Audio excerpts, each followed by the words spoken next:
Good afternoon. I'm not quite sure what you're doing, signing up at least for a talk about how terrible everything is on a Sunday afternoon in London. You've only got me for about 25 minutes, so I thought, how depressed can I get you? And where do I start? We can start with the children, although that's the most tear-jerking. Or I could start with old people, health service, life expectancy, or we could go in the middle and we could talk about rents in Zone 1 and Zone 2, just to make it really bad, or we could talk about our wonderful Prime Minister, or our wonderful Leader of the Opposition. But I thought I'll wake you up with some hope. I'm a geography lecturer, so you're going to get some geography. Hope. How do you find hope? Well, what you do if you're a geographer is you have a little look around and you try and find somewhere where people have worked out how to deal with some of the problems that we have. So let's take that problem of children. 56% of children with a brother and sister are now going hungry several times a month. The heights of our children are falling since 2005. That date matters, by the way, just in case you thought it was all wonderful before 2010. And mortality rates are rising. 1 to 4-year-olds are more likely to die this year than they were the year before and the year before that. So we have a problem with children. We have a problem with child poverty. We have a problem with children going hungry, and we have a problem with children going cold. There is one country in Europe, one country which has reduced child poverty the fastest in the last 3 years through a series of relatively simple policies. And there are a few hundred of you in the room, and if you're clever, you'll know there's only 30-odd countries in Europe, okay? And I'm going to give you 10 guesses. All right? And now, if you manage to get this in 10, you will have beaten Wood Green Labour Party last week, because they didn't.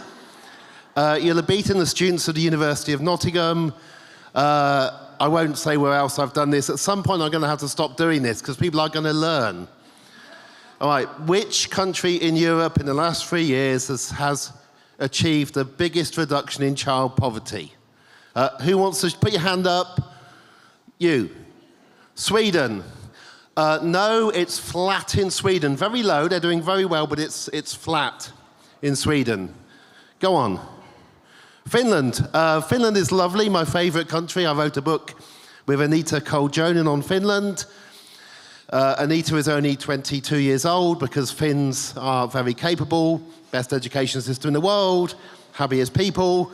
But no, because they already had child poverty very low, and they haven't actually reduced it. So we've had Sweden and Finland at the back. Poland, it's a good one. Poland's actually had a pretty big reduction in the last 10 years in child poverty. Quite a lot of Eastern Europe has, but Poland in the last 3 years hasn't achieved something remarkable. But in terms of uplifting, people always talk about the far right rising. Right, for all my life, Poland's just had an election where the far right have had one of their biggest defeats. But sadly not Poland. So we've had Sweden, Finland and Poland. Let's go over here. You over there. Louder. Romania. Oh, that is good. No. But Romania's doing better. It's quite close. There are only 5 countries in Eastern Europe which have worse neonatal mortality than the UK, and one of those 5 is Romania. I give it about 15 years, Romania will be doing better than the UK if your chances of not dying in your first 4 weeks of life. You, sir. Shout. Luxembourg. Oh, again, okay, very good. And you've realised there are a lot of small countries in Europe. No. Luxembourg is really odd because it's very, very rich. It works as a tax haven. And quite a lot of people who live in Luxembourg don't work in it and vice versa. So the statistics, I can bore you, by the way, on this. But no, quite low child poverty in Luxembourg, not because they're brilliant, just lots of money. Amazon. You know, you ever read the bottom of the bill? Anyway. Lithuania. No, I'm losing count. We've had 5 or 6, haven't we? Bulgaria. Oh, that's good. Sorry. Bulgaria is the only country in Europe which is more unequal than us, but only just has a higher income inequality.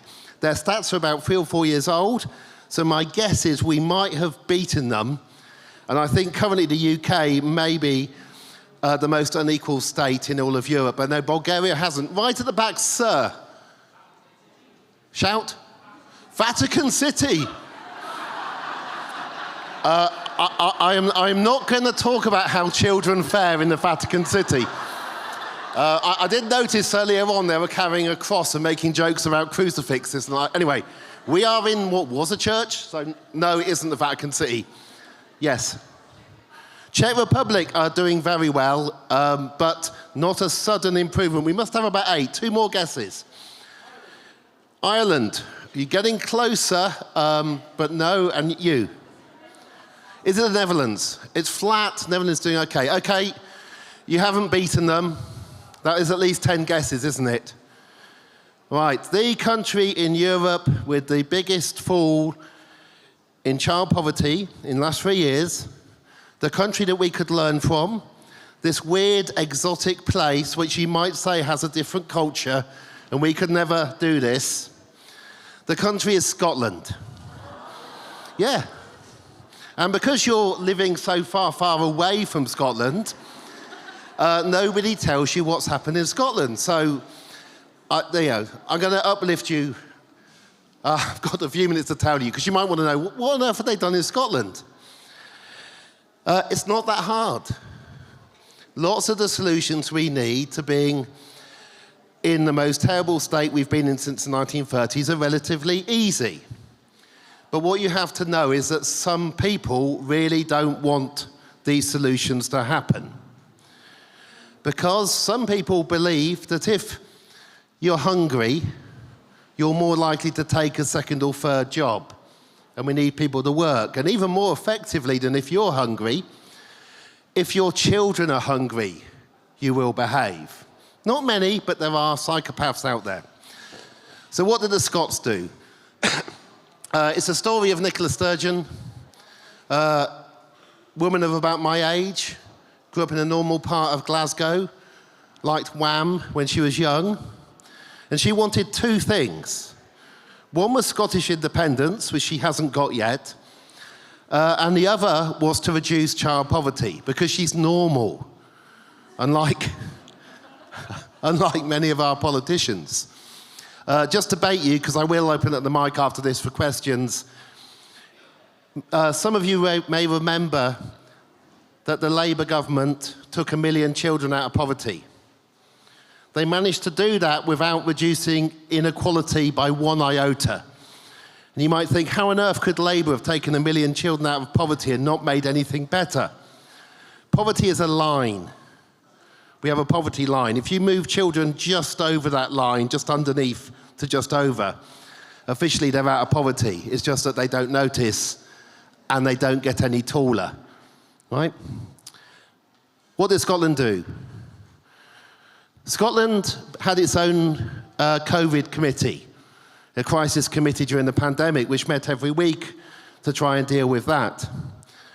When the cost of living crisis began, the SNP, I'm not an advocate for them, but the SNP convened, as the Scottish government, a crisis committee that met every week to try to work out how to deal with the cost of living crisis, because it was as deadly and is as deadly as COVID in what the effects will be on people and life expectancy. This is what happens if you have austerity and increased poverty, which is what occurs if food prices rise by 16%. What they did is introduce a special Scottish child payment. They first of all introduced it about 3 years ago at just £10 a week for children under the age of 6 if your family was claiming benefits. And then they increased it and increased it. And by November 2022, the Scottish child payment was £25 a week for every child in your family under 16 for any family in receipt of any form of benefit in Scotland. That's 2 out of 7 of all children. If you're a family of 3 in Scotland, that's £4,000 extra a year. Goes directly to the parents, almost always to the mother, like child benefit. And remember, in Scotland, you still get child benefit if you have 3 children or 4 children. We don't try to penalise you and make you poor for having more siblings. A child in Scotland now, with a brother and a sister, will be living in a family with £4,000 more a year because of that payment than a child in England. £4,000 is enough to make sure that your children do not go hungry and they don't go cold. So what do we report? We report about a camper van. We report that there was a camper van and you can't quite explain who bought or owned the camper van. We don't talk about what Scotland have done because we don't like it. By we, sorry, I didn't introduce myself. The liberal elite who run this country. I'm a professor at the University of Oxford. And we don't like it. However, to raise the optimism, there was a little battle last summer, and Gordon Brown wrote an article in The Scotsman saying that he thought the Scottish child payment was inefficient because it should be being enacted by the Department for Work and Pensions. The Scottish Labour Party told him to shut up. So, one reason you don't hear about the Scottish child payment is that there is a quiet agreement between Labour and the SNP in Scotland that this is undebatable, untouchable, and simply will happen. They fund it by a slightly higher rate of income tax and by not spending things on other people in society. They can't help the old, but they can make sure that children are not going to grow up stunted. There is so much that is possible. They also changed the rules on eviction so that you can't simply be evicted from a private tenancy, again because of the cost of living crisis. And this is inside the UK.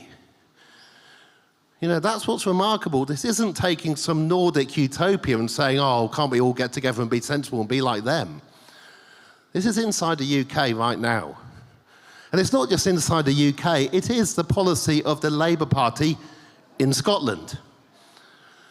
Not the Labour Party down here, but the Labour Party in Scotland. It's untapered, which means that it's not reduced because you get some other kind of benefit. You get the cash regardless if you get any benefit. It's as simple as that. At some point I'm going to stop shouting on about it, but it just annoys me that we say how difficult things are and don't even look inside the UK to see what people who care a little bit more are doing. Have I got a minute for questions?